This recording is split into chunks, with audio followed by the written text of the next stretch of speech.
بسم اللہ الرحمن الرحیم۔ صدقہ فطر کے چند مسائل۔ نمبر 1، صدقہ فطر کسے کہتے ہیں؟ شریعت مطہرہ نے یکم شوال یعنی عید کے دن اسلام کی حالت میں صبح کرنے والے شخص پر جب کہ وہ زکوٰۃ کی مقدار نصاب کا مالک ہو، غریبوں کی ہمدردی، رمضان اور عید الفطر کی نعمت پر اظہار خوشی اور روزے میں ہونے والی کمیوں اور کوتاہیوں کی تلافی کے لیے کچھ مخصوص مقدار میں صدقے کو واجب قرار دیا ہے۔ اسے صدقہ فطر یعنی فطرہ کہا جاتا ہے۔ نمبر 2، صدقہ فطر کی مقدار۔ ہر شخص اپنا فطرہ اس ترتیب سے نکالے۔ نمبر 1، 1.25 کلو گیہوں یا اس کی قیمت۔ نمبر 2، 3.5 کلو جو یا اس کی قیمت۔ نمبر 3، 3.5 کلو کھجور یا اس کی قیمت۔ نمبر 4، 3.5 کلو کشمش یا اس کی قیمت۔ تیسری بات، صدقہ فطر کس پر واجب ہے؟ زکوٰۃ واجب ہونے کے لیے سال گزرنا ضروری ہے، لیکن صدقۃ الفطر میں سال گزرنا ضروری نہیں ہے۔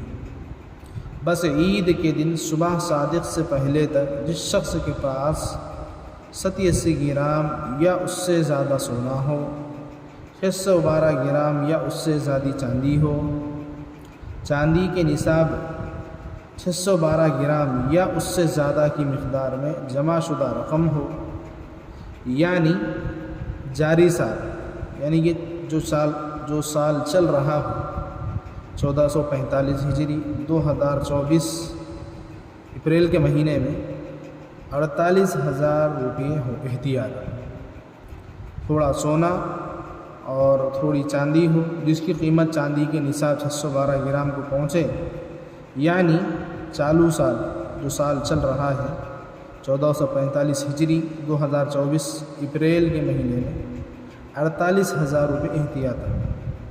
یہ عام ضرورت کی استعمال میں نہ آنے والی چیزیں جیسے کپڑے، خالی رکھی ہوئی گاڑیاں، گھر میں رکھے ہوئے برتن وغیرہ ہوں جو فروخت کرنے کی صورت میں قیمت کے اعتبار سے چاندی کے نصاب 612 گرام کی قیمت کے برابر یا اس سے زیادہ ہوں، تو ان تمام صورتوں میں فطرہ نکالنا واجب ہو جائے گا۔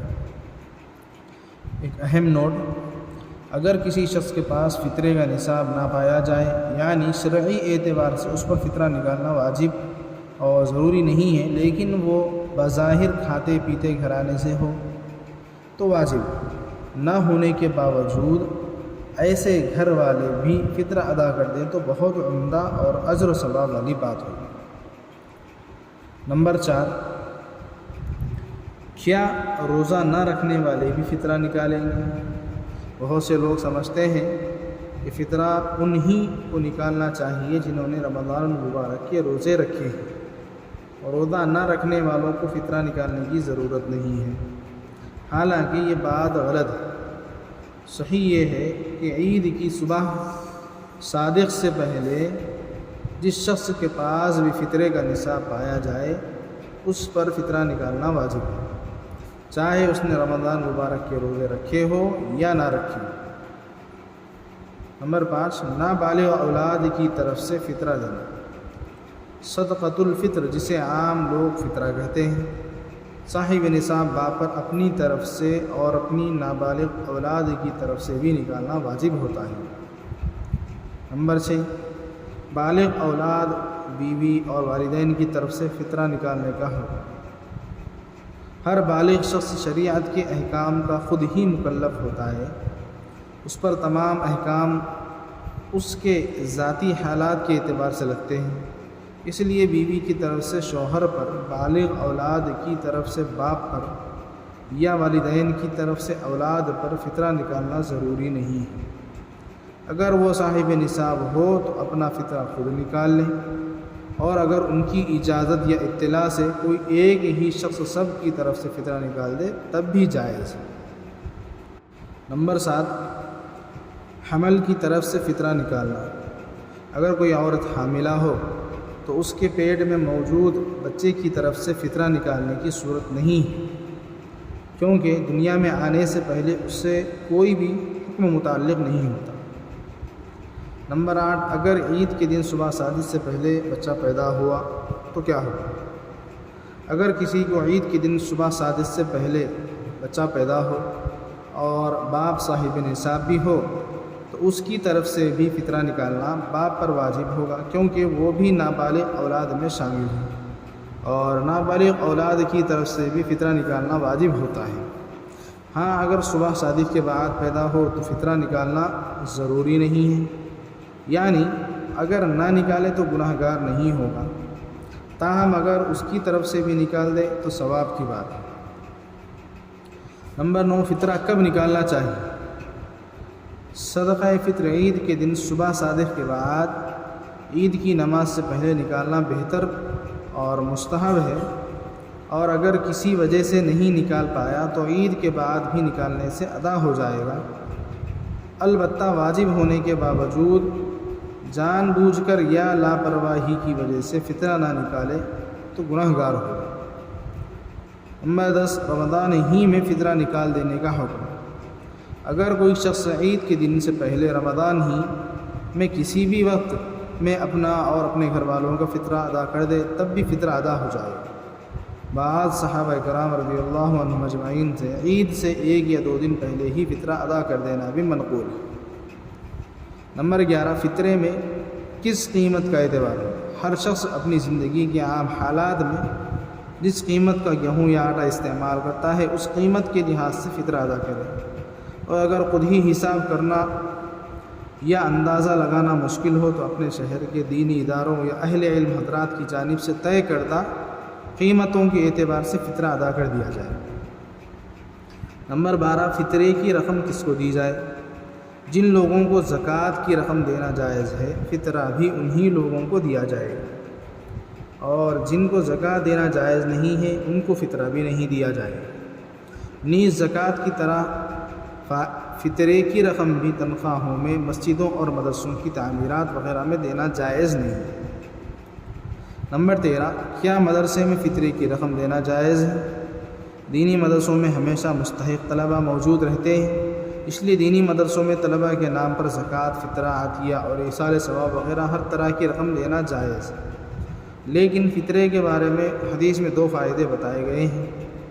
نمبر 1، روزوں میں ہونے والی کمیوں اور کوتاہیوں کی تلافی۔ نمبر 2، غریبوں کا کھانا، یعنی عید کے دن غریبوں کے گھر کچھ کھانے پینے کا انتظام ہو جائے۔ تو ان فائدوں کو سامنے رکھتے ہوئے فطرے کی رقم مدرسوں میں نہ دے کر غریب اور مستحق گھرانوں تک پہنچائی جائے تو بہتر ہے، کیونکہ مدرسوں کو دی جانے والی رقم عید کے دن خرچ نہیں ہوتی ہے بلکہ عید سے تقریباً 10 یا 15 دن بعد خرچ ہونا شروع ہوتی ہے۔ ہاں اگر کسی کو مستحق لوگوں کو تلاش کرنے میں دقت اور پریشانی ہو اور وہ مدرسوں ہی میں فطرہ دے تب بھی فطرہ ادا تو ہو جائے۔ نمبر 14، کیا فطرے کی رقم کسی غیر مسلم یا سید شخص کو دے سکتے ہیں؟ جیسا کہ ابھی اوپر بتایا گیا کہ فطرہ یعنی صدقہ فطر بھی انہی لوگوں کو دینا جائز ہے جن کو زکوٰۃ دی جاتی ہے، اور زکوٰۃ کی رقم چونکہ کسی غیر مسلم کو یا سید گھرانے سے تعلق رکھنے والوں کو دینا جائز نہیں ہے، اس لیے واجب فطرے کی رقم بھی ان کو دینا درست نہیں۔ ہاں البتہ اگر کسی پر شرعی اعتبار سے فطرہ نکالنا واجب نہیں تھا مگر پھر بھی وہ نفل صدقے کی نیت سے فطرہ نکال رہے ہیں تو ایسے لوگ اپنے نفل فطرے کی رقم کسی غیر مسلم کو یا سید شخص کو دینا چاہیں تو دے سکتے ہیں۔ نمبر 15، مسئلہ فطرہ ادا کرنے کی عمدہ ترتیب۔ مسئلہ تو یہ ہے کہ مالی اعتبار سے کسی بھی حیثیت والے شخص مذکورہ 4 چیزوں میں سے کسی کی بھی قیمت کے لحاظ سے فطرہ ادا کر دے تو اس کا فطرہ ادا ہو جائے گا، لیکن اوپر فطرے کی مقدار میں جو 4 چیزیں بتلائی گئی ان کی قیمتوں کو اور اپنی آمدنی کو سامنے رکھتے ہوئے فطرہ ادا کرنے میں یہ ترتیب ملحوظ رکھیں تو بہتر ہے۔ جو لوگ محنت مزدوری کرنے والے ہوں یا ماہانہ آمدنی پر کام کرتے ہوں اور ان کی آمدنی کے اعتبار سے معاشرے میں غریب گھرانہ سمجھے جاتے ہیں، تو ایسے لوگ گیہوں کے حساب سے فطرہ ادا کریں۔ جو لوگ آمدنی کے حساب سے درمیانہ گھرانے سے تعلق رکھتے ہیں وہ اپنا فطرہ جو کے حساب سے نکالیں۔ جو لوگ آمدنی کے اعتبار سے مالدار گھرانے سے تعلق رکھتے ہیں وہ کھجور یا کشمش کے اعتبار سے فطرہ ادا کریں۔ دعا ہے کہ اللہ تعالی ہم سب کو روزوں، نمازوں، صدقہ و خیرات، زکوٰۃ و فطرہ اور تمام نیک اعمال کو قبول فرمائے اور بتائے ہوئے احکامات پر صحیح علم کے مطابق اللہ میں عمل کرنا نصیب فرمائے۔ آمین۔ وآخر دعوانا الحمدللہ۔